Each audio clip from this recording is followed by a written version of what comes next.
7 सितंबर 2020 ये एक ऐसा दिन था जब उज्जैन के जाने माने गैंगस्टर दुर्लभ कश्यप पे चाकू से 30 से 35 बार हमला करके एक ग्रुप के द्वारा उसकी जान ले ली जाती है। आज की वीडियो में हम यही देखने वाले हैं कि आखिर उस रात इस चाय की दुकान पर एग्जैक्ट हुआ क्या था। साथ ही ये भी समझेंगे कि इस मर्डर में किसका हाथ था और ये भी देखेंगे कि दुर्लभ कश्यप इतनी कम उम्र में ही या ये कहूँ कि 20 साल की एज में ही आखिर ये इतना बड़ा गैंगस्टर बना तो बना कैसे। तो चलिए शुरू से इस कहानी को एनिमेशन के जरिए से समझते हैं।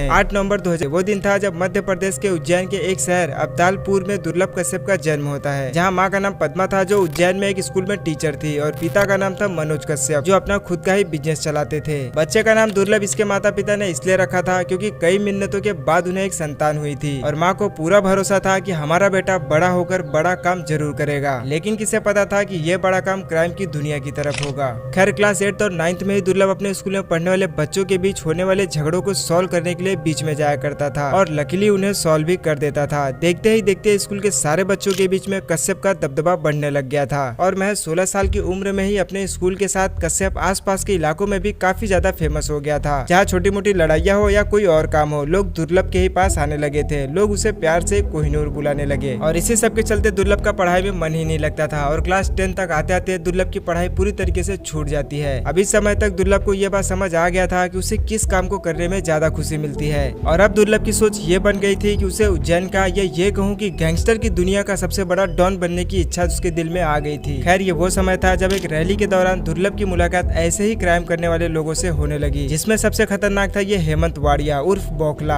अब इस बौखला से मिलने के बाद दुर्लभ ने फिर कभी भी पीछे मुड़कर नहीं देखा और पूरी तरीके से अपराध की दुनिया की तरफ अपना कदम आगे बढ़ा चुका था और इन्हीं सब के चलते उसने अपनी एक खुद की गैंग भी बना ली थी जिसका नाम था डी कंपनी। और दुर्लभ की सबसे खास बात ये थी कि दुर्लभ अपने खुद के काम धंधे की एडवर्टाइजमेंट के लिए एफबी का इस्तेमाल करता था, जहाँ ये कुछ इस तरीके की बातें अक्सर लिखा करता था कि अगर किसी को किसी तरीके का काम करवाना हो तो हमसे संपर्क करे, अब चाहे वो किसी की हत्या ही क्यों ना करनी हो। और फेसबुक का ही इस्तेमाल करके वो ऐसे लोगों को अपनी गैंग में शामिल करता था जो अपने इलाके के डॉन हुआ करते थे या फिर उस इलाके के सबसे खतरनाक गैंगस्टर कहे जाते थे। ऐसे करते करते करीब 3000 से ज्यादा लोग इसके संपर्क में आ गए और धीरे धीरे भारत के हर कोने से युवा इसे पसंद करने लगे। लेकिन इस पूरे गैंग की जो मेन कमांड होती थी वो हेमंत वाड़िया यानी बौखला के हाथ में होती थी। खैर इस गैंग में शामिल होने के लिए दुर्लभ अपना एक ड्रेस कोड भी बनाया था जिसमें माथे पर तिलक, आंखों में सुरमा, कंधे पर गमछा रखना होता था और इसने ऐसा इसलिए किया था जिससे आसानी से पता लगाया जा सके कि ये डी कंपनी के लोग हैं। और सीधी सी बात है कि दुर्लभ को भी ज्यादातर लोग इन्हीं कपड़ों में ही पसंद करते थे। इसके बाद अब आता है इस स्टोरी का मेन पार्ट। देखो फरवरी 2017 ये वो दिन था जब पुलिस ने पहली बार कश्यप पर मामला दर्ज किया था, जिसमें कश्यप पर एक लड़के पर चाकू से हमला करने का था। हालांकि ये हल्का फुल्का ही हमला था, इसमें किसी की जान नहीं गई थी। लेकिन फिर सेकंड गिरफ्तारी जो हुई थी वो थी 12 जनवरी 2018 को। पहली बार कश्यप को किसी के हत्या के लिए उसे और उसके दोस्त राजदीप को जेल में लाया गया था, जिसमें सचिन अतुलकर ने इन दोनों लोगों के साथ ही इनके टीम से काफी लोगों को गिरफ्तार किया था। और इसी बीच दुर्लभ कश्यप सोशल मीडिया पर भी काफी ज्यादा फेमस हो गया था, क्योंकि जब पकड़े जाने के दौरान एक रिपोर्टर ने ये पूछा कि तुम्हें से कश्यप कौन है, तो हाथ उठा के बताने का ये अंदाज युवाओं के दिलों पर छा गया था